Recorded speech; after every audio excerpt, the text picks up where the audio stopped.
අසනවන්තයි මේ ප්‍රදේශයෙන් අපේ සරත් කුලංග වැනි නිහතමානී අවංක පුද්ගලෙක් මේ නගර සභාවට තරඟ කරන එකයි.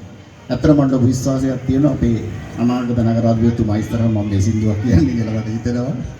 මේ පොඩ්ඩක් එනම් ජය වේවා. ඒ වගේම මොකද ඇත්තටම දැන් සරත්ලයි ගෙදර ගියාට පස්සේ මම හිතන්නේ මේ සරත් මම ආවේ අපේ සෝන් මැක්ස්මස් මහත්තයත් එක්කලා අපේ ඊළඟ ෆිල්ම් එකේ සරතුයි මෑට් කරනවා බාබරෙල්ලගේ අධ්‍යක්ෂකතුමා ඔහුත් එක්ක ආවේ.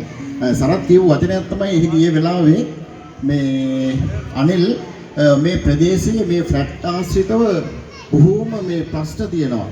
හරි දුකයි මට. යම්කිසි මේ ඡන්දයෙන් පස්සේ මොනවා හරි මේකට දෙයක් කරන්න ඕන කියන එක මට කිව්වා. ඉතින් මට ලොකු විශ්වාසයක් තියෙනවා අපේ සරත් කුලාංග අපේ සහෘදයාපත් වුණාට පස්සේ